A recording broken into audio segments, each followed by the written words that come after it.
Swift just absolutely destroyed any hopes XRP holders have of seeing their token integrated with the world's largest money transmitter, but potentially even banks across the United States.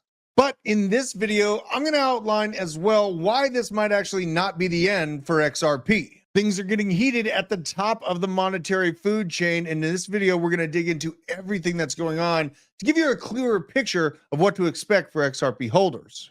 Make sure to smash the like and let's get into it. Now, as I said, Swift did absolutely call out Ripple this week in a very fiery post coming from the chief innovation officer at Swift himself. Now, this is in conversation talking about what these major banks are doing in terms of blockchain adoption. Banks like JP Morgan with their Onyx blockchain, Citi with their token services, and HSBC with Orion are already embedding digital asset infrastructure within the existing treasury ecosystems. They have regulatory capital, client trust, and settlement access that Ripple lacks, are his words. And he asks a harder question: if treasury systems only instruct payments while ERPs and banks settle them, what exactly does the real-time liquidity mean if the underlying rails still batch and queue and reconcile on the end-of-day cycles? It's a pretty logical question. Is it liquidity or just a faster visibility of the same old process? And a great post from Link Toad, General H. Bari here, and I might as well give him a follow. I'm always seeing his stuff,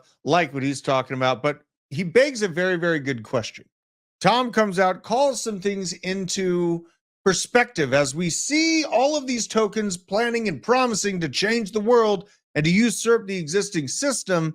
The system's basically questioning how much it really needs XRP. Now, even with all of the trials and tribulations that Ripple's ran into with the insider sneaking a tweet over to Trump and then being called out for doing so and essentially tricking the Trump administration into putting that tweet out months and months ago, Ripple has put out yet another red flower across the table for the Trump administration. Ripple, it turns out, is actually one of the donors that's making this major renovation to the East Wing happen. Now, you get a list of these private donors listed here.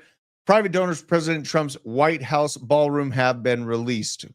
And if you look at this, Ripple is indeed included right under Palantir Technologies as part of the donors that made this major renovation happen while the government is shut down. Now, price action for XRP has understandably been a little bit aggravating, but if you look at the yearly price action, XRP has absolutely held above the $1.80 mark with pretty strong conviction other than that massive wick liquidation event. So generally, the chart doesn't look too bad.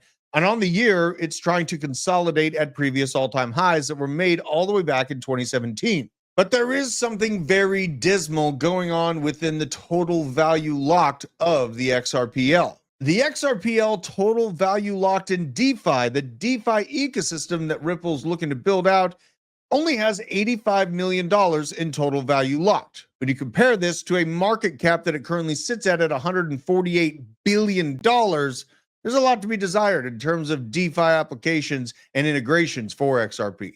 Now, all this being said, it's time to lay out some of the aces up the sleeve of Ripple and potentially even XRP holders that had conviction enough to buy and hold at that 50-cent mark that XRP was stuck at for quite some time. RLUSD, the stable coin for Ripple, and the ETFs that are about to be released might just be the catalyst we need to see all-time highs come into fruition with. Securitize went public via SPAC from a post in All in Crypto, planning to be listed in public markets to help with Cantor Fitzgerald. Quite a big firm, Howard Lutnick behind the wheel of it, and he's also in charge of the United States Sovereign Wealth Fund. Small little position to be holding additionally. Securitize integrated Ripple's RLUSD stablecoin into the platform, allowing investors in tokenized funds and exchanges to find shares in RLUSD. Now, where XRP comes into play, it's not being completely left out of the conversation. It still is used in the burning for transactions, but the fee is very, very minimal, if not nearly non-existent. The problem that XRP faces as RLUSD continues to take the spotlight is that the transaction fee that is paid in XRP is basically non-existent. It is a very small amount of XRP that it costs to send a transaction. Now it's time to talk about a little bit of hopium, because there are things coming up over the course of the end of 2025 and 2026 that actually can help XRP push its price back above all-time highs. The XRP ETFs are right around the corner. They have been pushed to late 2025, and everything is awaiting the final SEC decision for these approvals from asset managers shown here: Grayscale, 21 Shares, Bitwise, Canary Capital, Wisdom Tree, and CoinShares. Now, these ETFs, though there's going to be many of them, XRP has an advantage over other altcoins that are getting their ETFs rolled out into the US markets. And that massive advantage, in my opinion, is the unit bias that it currently has. If you go to the top 5 crypto projects in the ecosystem right now, Bitcoin is $110,000 per token. Ethereum coming in at $3,800, BNB over $1,000, and then you have XRP at $2.47. The advantage XRP has in this scenario is unit bias, folks. When someone goes to the top 10 of crypto and they see Bitcoin number 1 over 100K, Ethereum over 3K, etc., and then they see XRP that's under $3, their mindset is, holy cow, I can get 10 million XRP for much less money than it would cost to get 10 million Binance.